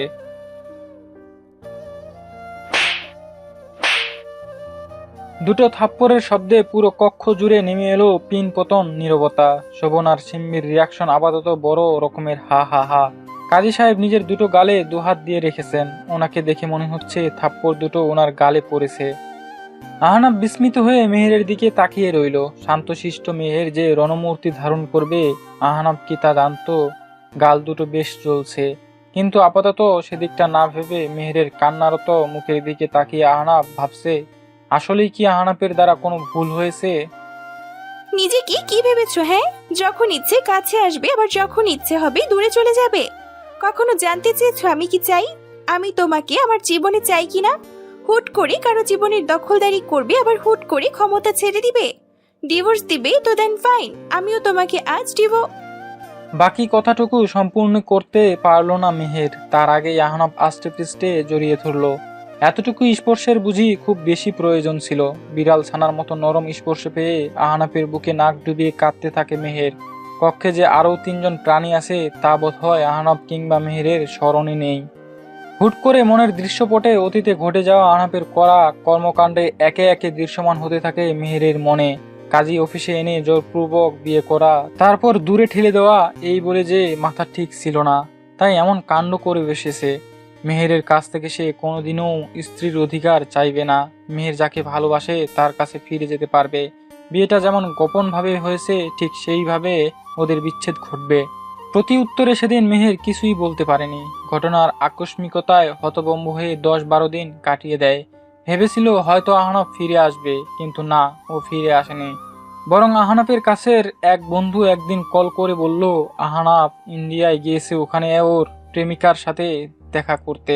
ব্যাপারটা কাকতালীয় কিনা জানা নেই, নাকি প্রকৃতির নেওয়া কোনো প্রতিশোধ। নয়তো মেহের কেন সেদিন আহনাফের বন্ধুর কল রিসিভ করে ভয়ঙ্কর কথাখানি জানতে পেরেছিল। সময়ের ঘূর্ণনে আজ একই জায়গায় দাঁড়িয়ে আছে আহনাফ ও মেহের। তখনও মনে সংশয় ছিল, আজও আছে। মেহেরের মনে আহনাফের জন্য সেই আগের মতো ভালোবাসা আছে, কিন্তু আহনাফের মনে আগের বার যেভাবে তার সঙ্গে ছলনা করলো, এবার যে করবে না তার নিশ্চয়তা কি? আহনাফ, এই আহনাফ। শোভনের ডাকে আহনাফের ঘোর কাটলো। মেহেরকে নিজের থেকে ছাড়িয়ে নিল। মেহের তো এবার লজ্জায় হোক কিংবা অস্বস্তির কারণে কারো দিকে তাকাতে পারলো না। আহনাফ আর মেহেরের কাণ্ডে কাজী সাহেব সহ শোভন সিম্মি হাসতে থাকে। ওদের হাসি দেখে মেহের পারছে না পাতালে ঢুকে নিজের পুরো শরীর ঢুকিয়ে দেয়। আহনাফ মাথা চুলকানোর ভাব নিয়ে কাজী সাহেবকে বলল, আপনাকে অনেক অনেক ধন্যবাদ আপনার এত মূল্যবান সময় আমাদের পেছনে ব্যয় করার জন্য। একটা সংসার বাঁচানো মানে আল্লাহর ঘর মসজিদ বাঁচানো। আমার আম্মাই বলতো কথাটা। আমিও সেই ছোট্টকাল থেকেই এই কথা শুনে নিজেকে সেভাবে প্রস্তুত করেছি। আমার কাজী অফিসে আজ পর্যন্ত কোনো তালাক হয় নাই। বলতে গেলে আমি করতে দেই নাই। মন চাইলে কোর্টে যাও, তবুও আমি পারবো না। দোয়া করি তোমরা যেন ভালো থাকো, সুখে থাকো। রাগ অভিমান তো সংসারে থাকেই, তাই বইলা তালাক দিবা এটা ঠিক না। যাও, বাড়িতে যাও। কাজী সাহেবের কথায় শোভন, সিম্মি আর আহনাফ মুগ্ধ হলো। শুধু মুগ্ধ হতে পারলো না মেহের, কারণ তার মাথায় আপাতত যা চলছিল তা হলো যা কিছু কাজী অফিসে ঘটেছে সবটাই ছিল প্রি প্ল্যান। মানে এত বড় ধোঁকা, তার মানে আহনাফ এবারও ওর মনের অনুভূতি সবটা নিয়ে খেলছে। আহনাফকে কিছু না বলেই মেহের কাজী অফিস থেকে বের হয়ে সোজা একটি রিকশায় চড়ে। মেহেরকে ওভাবে চলে যেতে দেখে আহনাফ পেছন পেছন রাস্তায় আসে। ততক্ষণে দেরি হয়ে যায়, কারণ মেহেরের রিকশা তখন নিজ গন্তব্যের পথে রওনা দিয়েছে। আহনাফের পিছনে এসে শোভন আর সিম্মি এসে দাঁড়ায়। আহনাফ পিছন ফিরে ওদের দিকে তাকিয়ে নিজের কপালে হালকা চাপড় মেরে বলল, ভাইরে, আমার জীবনটা আর আমার নাই। মেহের জবে থেকে আমার জীবনে এলো সেদিন থেকে চিনিমিনি খেলছে। কবে যে নিস্তার পাবো কে জানে। শোভন আহনাফের কাঁধে হাত রেখে মুচকি হাসি দিয়ে বলল, ভালোবাসা পাওয়ার জন্য যত যুদ্ধ করবি ততই তার মনের ঘাঁটিতে শক্ত অবস্থান করতে পারবি। ভালোবাসতে পারলি, কিন্তু সহ্য করে ভালোবাসা কাটার গত সহ্য করতে পারবি না, তা তো হবে না বন্ধু। শোভনের কথার মর্মার্থ বুঝতে পারলো আহনাফ। ওদের দুজনকে বিদায় দিয়ে মেহেরের খালার বাড়ির উদ্দেশ্যে রওনা হলো আহনাফ। এখন যেহেতু মেহের ওকে চায়, তবে কোনো বৃত্তফিত্তের সঙ্গে বিয়েটাই হবে না, এটাই গিয়ে বলতে হবে। চাপ মিয়া বেবি রাজি তো কিয়া করেগা কাজী। কিন্তু আহনাফ তো জানতে পারলো না মেহের কতটা ভাঙ্গা হৃদয় নিয়ে সেই জায়গা থেকে প্রস্থান নিয়েছে। মেহের রিক্সা থেকে নামার পর আহনাফের গাড়িটা দেখতে পেল ওর খালার বাড়ির গেটের সামনে। মেহের পেছনে ঘুরে ফিরে যাওয়ার জন্য, কিন্তু আহনাফ মেহেরের হাত ধরে টেনে ধরে। মেহের পেছনে ফিরে আহনাফের দিকে তাকায়। সেই চোখ কিছু তো একটা বলছিল আহনাফকে। দৃষ্টির মর্মার্থ বুঝতে পারে আহনাফ। এবার আহনাফের কপালে দুশ্চিন্তার ছাপ দেখা মিলল। তবুও মনের কোণে সাহস আছে যে সবটা সামলাতে পারবে সে। যদি পৃথিবীর বাইরে গিয়ে বাঁচতে হয়, এর বিনিময়ে মেহেরকে পাবে, তবে তাই সই। আহনাফ এবার মেহেরের সামনে দাঁড়িয়ে চোখে চোখ রেখে শান্ত গলায় বলল, বিশ্বাস করিস তো আমায়? আহনাফের কথায় তাচ্ছিল্যের সুরে মেহের বলল, তোমাকে বিশ্বাস করব, কিন্তু কেন? বিশ্বাস করার মতো এমন কোনো কাজই তুমি করনি। আমার কাছ থেকে কেবল কেড়ে নিয়েছো, বহুবার সুযোগ নিয়েছো, এবার আর নয়। আহনাফ মেহেরের মুখের দিকে তাকিয়ে রইল, কারণ এই মেহেরকে সে চেনে না। যেই মেহের আহনাফের হৃদয়ে বসবাস করে, সেই মেহের তো কেবল ভালোবেসে মিষ্টি চোখে তাকায়। কথা বলার সুর নদীর ঢেউয়ের তালের মতো, যাকে দেখলে আহনাফ আশেপাশের দুনিয়ার খবর থেকে বেখবর হয়ে যায়। সেই মেয়ের তো অমন কাটা কাটা কথা বলতে পারে না। আজকের পর থেকে আমি তোমাকে আমার আশেপাশে দেখতে চাই না। খালা আমার বিয়ে ঠিক করে ফেলেছে, আর আমারও এই বিয়েতে। বাকি কথা সম্পূর্ণ করার আগে মেহেরের গালে একটি থাপ্পড় মেরে দেয় আহনাফ। রাগে আহনাফের পুরো শরীর কাঁপছে।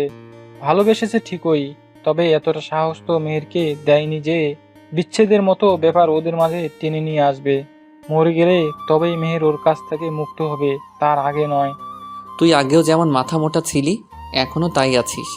এই তোকে যে আমি ভালোবাসি কিংবা পছন্দ করি, এটা কি তোর মাথায় একবারও আসেনি? আরে মেয়েদের নাকি অসীম ক্ষমতা থাকে ছেলেদের মন বোঝার। আরে তোকে সরাসরি না হয় ভালোবাসার কথা বলতে পারিনি, কিন্তু ইনিয়ে বিনিয়ে কম তো বোঝানোর চেষ্টা করিনি।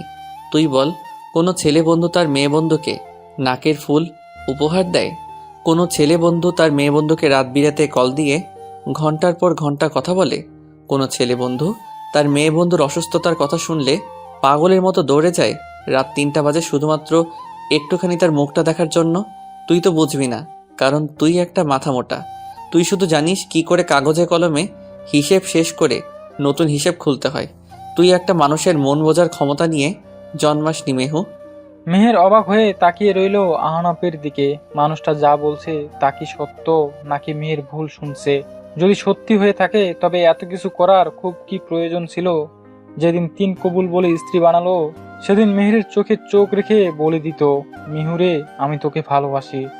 হ্যাঁ, এতদিনে বললে না কেন? হ্যাঁ, কেন কেন আমাকে তোমায় না পাওয়ার দহনে পড়ে কয়লা বানালে? হ্যাঁ, প্রতিনিয়ত কেন নিজেকে ছোট ভাবতে বাধ্য হতাম যে আমার মতো ইতিম মেয়ে আহনাফ চৌধুরীকে পাওয়ার যোগ্য নয়? কেন বিয়ে করার পরও নকল প্রেমিকার খবর সাজিয়ে আমার কাছে পাঠালে? অশ্রু জমা টলমলে চোখে তাকিয়ে রইল আহনাফের দিকে। মেহেরের চোখের পানি যে কোনো কালেই আহনাফের পছন্দের ছিল না, আজও সহ্য করতে পারলো না। মেহেরের মুখোমুখি দাঁড়িয়ে 2 চোখের পানি মুখে মুছে দিয়ে ফিসফিসিয়ে বলল, ভালোবাসি বলতে ভয় পেতাম যে, তাই ভালোবাসার দাবি নিয়ে তোর সামনে দাঁড়ালে তুই যদি বন্ধুত্বের সম্পর্ক ভেঙে দিস, এই কারণেই আমি তোর সামনে যেতাম না। এক বুক ভালোবাসা নিয়ে তোর সামনে যেতে ভালোবেসে প্রতিনিয়ত ভেঙে ঘুরে যাওয়া একটি দুর্বল দেহ, যার দেহ ছিল, প্রাণ ছিল, কিন্তু ভালোবাসা পাওয়ার ভাগ্য ছিল না। মেহেরের চোখ দিয়ে উপসে পড়ছে জল, দুঃখের নয় সুখের। না পাওয়া ভালোবাসা হুট করে যখন হৃদয়ে সুখ অনুভূতি দান করে, তখন বুঝি চোখের কোণায় সুখের কান্নারা ভিড় জমায়। হাত বাড়িয়ে আহনাফের ডান হাত নিজের মুঠোয় নিয়ে মেহের বলল, তুমি বোকা, তাই ভালোবাসি বলতে ভয় পাও, কিন্তু আমি তো বোকা নই। আজ যখন জানতে পারলাম তুমি কেবলই আমার, এই যে হাতটা ধরলাম আর কখনো এই হাত ছাড়বো না। মৃত্যু কেবল এই হাতকে আমার থেকে তোমাকে মুক্ত করতে পারবে। আহনাফের চোখে মুখে উপসে পড়ছে খুশি। হয়তো রাস্তায় দাঁড়িয়ে আছে বলে, নয়তো মেহেরকে শক্ত করে বুকের মাঝে চেপে ধরতো, অসংখ্য চুমুতে ভরিয়ে তুলতো মেহেরের কপালে। আমাকে সত্যি ভালোবাসিস মেহু? মেহের মাথা নাড়িয়ে হ্যাঁ বুঝালো। আহনাফের ঠোঁটে মুস্কি হাসি ফুটে ওঠে। তবুও যেন প্রিয়সীর মুখে ভালোবাসি শব্দটি শোনার জন্য আহনাফের হৃদয় ব্যাকুল হয়ে আছে। আহনাফ জোর করে না মেহেরকে, কারণ ভালোবাসি বলাই কি আসে যায়। এই যে তারা দুজন একে অপরকে ভালোবেসে একটু একটু করে ক্লান্ত হচ্ছিল, তা কি কেউ টের পেয়েছে? নীরবে নির্ভীতে খুব যত্ন নিয়ে গভীর ভালোবাসা যায়। পুরো পৃথিবী জানে এমন ভালোবাসা কটা পূর্ণতা পেয়েছে। ভালোবাসায় অপূর্ণতার চেয়ে পূর্ণতা ভালো। জীবন তো একটাই, ভালোবাসা একটাই, তবে অপূর্ণতা দিয়ে কেন পরিসমাপ্তি ঘটবে? ভালোবাসার পূর্ণতায় রূপান্তর হোক পৃথিবীর সকল ভালোবাসার মানুষগুলোর। কিছু সময় ওভাবে কাটে দুজনের। মেহেরের কিছু একটা মনে পড়তেই আহনাফকে উদ্দেশ্য করে বলল, আহনাফ, খালা যে আমার বিয়ে ঠিক করে ফেলেছে, এখন কি করব? মেহেরের উদ্বিগ্ন কণ্ঠ শুনে আহনাফ বিচলিত হলো ঠিকই, কিন্তু মনে সাহস রেখে মেহেরের হাত নিজের হাতের মুঠোয় বন্দি করে বলল, আয় আমার সঙ্গে, তোকে কোনো কিছুর জন্য জবাবদিহি করতে হবে না। তুই যেহেতু আমার, তবে তোর খালার নেওয়া কোনো সিদ্ধান্ত আমাদের জীবনে বিরূপ প্রভাব ফেলবে না। মেহেরের হাত ধরে বাড়ির ভেতরে পা বাড়ায় আহনাফ। বাগান পেরিয়ে সদর দরজার কাছে যেতেই পাতলা করেনের আনুমানিক 21-22 বছরের বয়সী একটি ছেলের সামনে পড়লো আহনাফ এবং মেহের সেই ছেলেকে দেখে আহনাফের হাত থেকে নিজের বন্দি হাত মুক্ত করতে চায়, কিন্তু আহনাফ আরো শক্ত করে মেহেরের হাত ধরে রাখে। আপনি গুন্ডা নাকি? ম্যাডামের হাত ছাড়েন। আহ জাকির, চুপ করো। আহনাফ, আমার হাত ছাড়ো প্লিজ। মেহেরের অনুরোধ শুনে আহনাফ হাত ছেড়ে দিল। আর জাকির তো বুঝতেই পারলো না অমন গুন্ডা মাইনছেরে শাসন না কইরা ওরে চুপ করতে বলল কেন। আহারে, পৃথিবী থেইকা বুঝি মানবতা হারাই গেছে। যার জন্য চুরি করতে যায় সেই কয় চোর। খালা বাড়িতে আছে জাকির? জি ম্যাডাম, খালাম্মায় বাড়িতেই আছে। এতটুকু কথা শোনার পর আহনাফ আর এক মুহূর্তের জন্য দাঁড়ালো না। বাড়ির ভেতরে পা বাড়ায়। আহনাফের পেছনে পেছনে মেহেরের পেছনে জাকির। রোমানা সবে নিউজ পেপারে চোখ বুলাচ্ছিলেন। এমন সময় একজন এসে তার সামনে উপস্থিত হয়। চোখ উপরে তুলে তাকাতেই কাঙ্ক্ষিত মানুষটাকে দেখে রোমানা ভেতরে ভেতরে আনন্দিত হয়, কিন্তু মুখ দেখে তা বোঝার উপায় নেই কারো। হাতের নিউজ পেপার সোফার উপরে রেখে উঠে দাঁড়িয়ে আহনাফকে উদ্দেশ্য করে বলল, বাবা, আজ তো আকাশের চাঁদ আমার বাড়িতে এসেছে। এই মিজান। খালাম্মার ডাকে পেছন থেকে সামনে এসে সাড়া দেয় জাকির। জি। রাজুর আম্মারে গিয়ে বলো বাড়িতে মেহমান এসেছে, নাস্তা পানির ব্যবস্থা করতে। রোমানাকে বাধা দিয়ে আহনাফ অনুরোধের সুরে বলল, প্লিজ আন্টি, আমি কিছু খেতে আসিনি। আপনার সাথে আমার আর্জেন্ট কিছু কথা আছে। তোমাকে এই বাড়িতে দেখে বুঝতে পেরেছি তোমার আর্জেন্ট কথা আছে আমার সঙ্গে। প্রথমবার মতো এই বাড়িতে এলে খালি মুখে তো আর যেতে দেওয়া যায় না, তাই না মেহের? খালার কথার জবাব না দিয়ে উল্টো ভয়ে কুকড়ে যায় মেহের। কারণ বৃত্তের সাথে বিয়ে ঠিক করার আগে আহনাফের সঙ্গে ওর কি করে পরিচয় এবং সবশেষে কি করে বিয়ে হলো সবটা জানিয়েছিল। এবং তারা দুজনেই যে এই বিয়েতে বাধা পড়েনি এটা অবধি ওর খালাকে জানিয়েছে। তাই তো ওর খালা বৃত্তের সঙ্গে মেহেরের বিয়ের ডেট ফাইনাল করে ফেলেছে। কারণ ওনার একটাই কথা, অমন মিশে বিয়ের কথা মনে রেখে জীবনটা নষ্ট করার মতো বোকামি করা ঠিক হবে না। আহনাফ সোফায় বসে আছে, ওর পাশে মেহের। ওদের মুখোমুখি সোফায় বসে আছে রুমানা। রাজুর আম্মা এসে ট্রে ভর্তি নাস্তা দিয়ে গেছে। রুমানা বিস্কিটের প্লেট আহনাফের দিকে এগিয়ে দেয়, কিন্তু আহনাফ হাতের ইশারায় বারণ করলো। রুমানা মুখে হাসি ফুটিয়ে প্লেটটা যথাস্থানে রেখে স্বাভাবিকভাবে জিজ্ঞেস করলো, কথা কি বেশি জরুরি?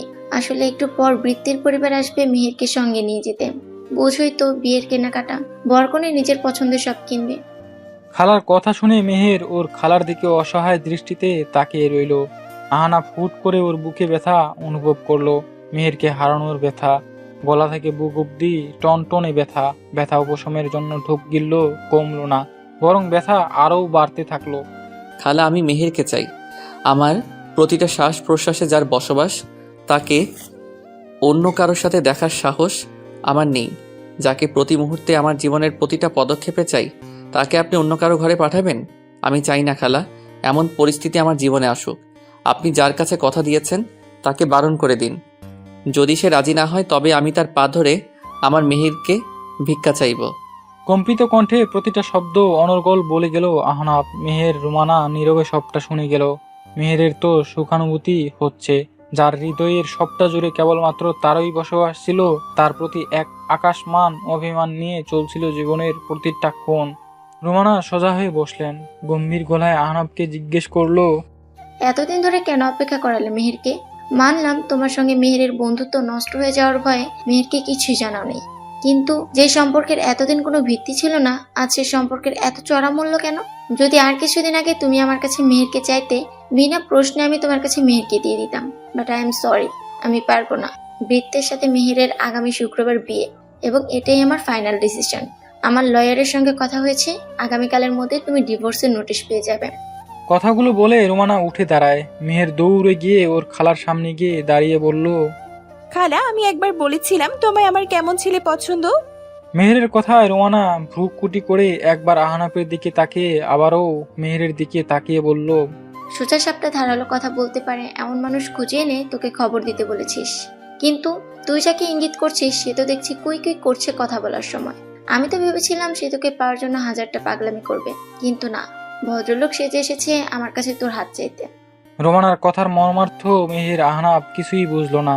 ওদের চেহারার অভিব্যক্তি দেখে রোমানা কঠিন সুরে বলল, ওর বাবা মাকে নিয়ে আসতে বল, কবে তাদের বাড়ি বউ নিয়ে যাবে? আমি আর কতকাল তাদের বাড়ির বউয়ের সুরক্ষা টেনশন করব? তাদের জিনিস তারা এসে নিয়ে যাক, আমি বাঁচি।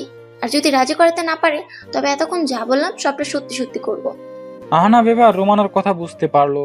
মুখে হাসির রেখা ফুটে উঠেছে, কিন্তু মেহেরের মুখ সেই আগের মতোই অমাবস্যার ন্যায় অন্ধকার।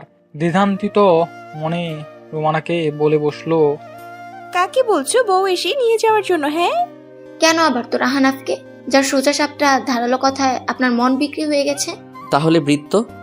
টাকা হলে এমন কত বিয়ের কার্ডে পাত্রের নাম বদল করা যায়, আমিও সেরকম কিছু করেছি।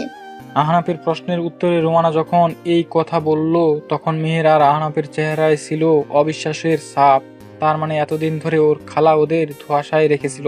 বৃত্ত নামের কেউ আদৌ আসেনি মেহেরকে আহনাফের কাছ থেকে ছিনিয়ে নিতে। তোকে যে ছবিটা দেখালাম ওটা আমি আমার এক বান্ধবীর কাছ থেকে নিয়েছিলাম। ওর কোনো এক দুঃসম্পর্কের আত্মীয় হয়। সেদিন তোর কাছ থেকে সবটা জানার পর আমি অন্যরকম একটা প্ল্যান সাজাই, কারণ আমি জানতাম আমার ইমোশনাল ব্ল্যাকমেল তুই পটে যাবে। পটেও গেলি। ব্যাস, আহনাফ এবার আমার কাজ আরো সহজ করে দিয়েছে। যেই কাজ বিগত কয়েক বছর আগেও পারেনি, সেই কাজ আজ করে ফেললো আহনাফ। আর কি চাই? এবার নিজেদের অফিসিয়াল ভাবে কবে এক করবি তা নিয়ে আলাপ কর। এরপর আমাকে আর আহনাফের বাবা আমাকে জানা, ধুমধাম করে তোদের 4টা হাত দুটো করে দেই। শেষের কথাগুলো বলতে বলতে রুমানা ইমোশনাল হয়ে যায়। মেহের অশ্রুসিক্ত চোখে ওর খালাকে জড়িয়ে ধরেছে। এমন মমতাময়ী কাজ কেবল মা করতে পারে। আজ যে ওর খালা প্রমাণ করে দিয়েছে, জন্ম দিলে কেবল মা হওয়া যায় না। স্নেহ মমতায় ভালোবাসা বিলিয়ে দেওয়ার বেলায় তার খালা পৃথিবীতে সকল মাকে ছাড়িয়ে গেছে। পরিশেষ্ট মেহের রিকশায় বসে আছে বিরস মুখে। রাস্তায় প্রচুর জ্যাম। আকাশটা কেমন মেঘলা হয়ে গেছে, হয়তো বৃষ্টি আসবে। সন্ধে নামার সময় হয়ে গেছে। হুট করে পুরো রিকশায় ঝাঁকুনি খেলো। মেহের আতঙ্কিত হয়ে রিকশায় শক্ত হয়ে চেপে বসলো। সাহস কে দিল আমাকে না বলে বাড়ি থেকে বের হওয়ার? কথাটি বলে এক হাত মেহেরের শাড়ি গলিয়ে কোমর জড়িয়ে ধরে নিজের দিকে টেনে আনলো আহনাফ। আকস্মিক কাণ্ডে মেহের স্তব্ধ হয়ে তাকিয়ে রয় আহনাফের দিকে কয়েক মুহূর্তের জন্য। এরপর কিছু একটা মনে হলো, আবারও অভিমানী হয়ে উঠলো মেহের। কোমর থেকে আহনাফের হাত সরিয়ে দেওয়ার চেষ্টা করে, কিন্তু আহনাফ যেন আরো শক্ত করে চেপে ধরে নিজের দিকে টেনে নেয় মেহেরকে। আকাশ থেকে এবার বৃষ্টির ফোঁটা পড়ছে, মুষলধারে বৃষ্টি। মামা এবার পলিথিন টেনে দিলেন যাতে ওরা ভিজে না যায়। আহনাফ যেন এর অপেক্ষায় ছিল। টুপ করে মেহেরের ঠোঁটে গাঢ় চুমু দিয়ে ফিসফিসিয়ে বলল, আমার কপাল দেখো, নিজের বিয়ে করা বউকে রিকশায় বসে চুমু খেতে হচ্ছে। মেহের লজ্জায় কুকড়ে যায়। আহনাফের বুক থেকে মাথা তুলে না ঠিকই, কিন্তু জবাব দেয়, যার বউয়ের জন্য সময় থাকে না তার এর চেয়েও কঠিন শাস্তি হওয়ার প্রয়োজন। মেহেরের অভিমানের কারণ বুঝতে পারলো আহনাফ। খুব শক্ত করে মেহেরের হাত চেপে ধরে বলল, যার খেয়াল ভাবনায় আমার দিবস কাটে, তাকে নতুন করে কতটা সময় দেখা যায়? আমার স্নায়ুকোষ খুলে দেখো, সেখানে কেবল একটি নাম, আমার মেহের। জানি ব্যস্ততার কারণে হয়তো তাকে সশরীরে এসে ভালোবাসতে পারি না, মিষ্টি আদর দিয়ে বিরক্ত করতে পারি না। চেষ্টা তো সবসময় করি তাকে যেন চোখের সামনে রাখি, ভালোবাসায় বেঁধে রাখি, কিন্তু পারি না যে। তবুও বলবো, ভালোবাসি বউ, তোর স্বামীর এতটুকু ভুল তুই ক্ষমা করতেই পারিস। মেহের এবার কিছুই বলল না আহনাফকে। চুপটি করে শুধু আহনাফের বলা প্রত্যেকটি শব্দ, মিষ্টি স্পর্শ, বৃষ্টির শব্দ, আবহাওয়া সবটা উপভোগ করছে। এমন বৌরি আবহাওয়ায় কখনো কি আবারও এক হবে আহনাফ মেহের? এমন রিকশায় বসে পলিথিনের আড়ালে খুনসুটিময় ভালোবাসায় সিক্ত হতে পারবে দুজনে? মেহের থাকবে অভিমান নিয়ে, আর আহনাফ ভালোবাসা দিয়ে সেই অভিমানের বরফ পাহাড় ভাঙবে। এমন মুহূর্তগুলো কেন জীবনে বারবার আসে না? মেহের যে রোজ আহনাফের ভালোবাসায় নতুন করে মরে বেঁচে উঠে, আহনাফের স্পর্শ পাওয়ার জন্য হৃদয়টা হাহাকার করে। দীর্ঘ 10 বছরে সংসার জীবনে কি আরও ভালোবাসার প্রয়োজন আছে? হয়তো অনেকে বলবে নেই, কিন্তু মেহেরের মনে হয় যতদিন যাবে ততদিন আরও ভালোবাসা চাই, তাও আহনাফের। এই এক জীবনে যতদিন বাঁচবে আহনাফের কাছ থেকে ভালোবাসা পেয়ে মরতে চায় মেহের। ভালোবাসি আহনাফ। আকাশের বুকে ভেসে বেড়ানো মেঘের গায়ে যতটা পানি আশ্রয় নেয় তার চেয়ে 100 গুণ বেশি আমি তোমায় ভালোবাসি। তোমায় ভালোবেসে আমার প্রতিটা শরৎ কাটুক, প্রতিটা শরতের তৃতীয় দিবস যেন শুধু আমাদের, মানে শুধু আমাদের একান্তের হয়। মেহেরের কপালে চুমু দিয়ে আহনাফ বলে উঠল, আমার জীবনের প্রতিটা দিনই শরতের তৃতীয় দিবস, কারণ শরতের তৃতীয় দিবসে যে আমার মেহু, আমার মেহের হয়ে জীবনে এসেছে নতুন বউ সেজে, যেই বউ সাজে রোজ রাতে কল্পনায় তাকে সাজাতাম। ধীরে ধীরে বৃষ্টি থামে, আকাশ পরিষ্কার হয়ে ওঠে, জ্যাম ছুটে যায়। রিকশা নিজ গন্তব্যের উদ্দেশ্যে রওনা দেয়। রিকশায় বসে থাকা দুজন মানুষ তাদের ভালোবাসার মানুষকে নিয়ে ভাবতে ভীষণ ব্যস্ত। কাছাকাছি বসে আছে, তবুও হৃদয়ে নতুন ছক আঁকছে। আর কতটা নতুন করে তাকে ভালোবাসা যায়।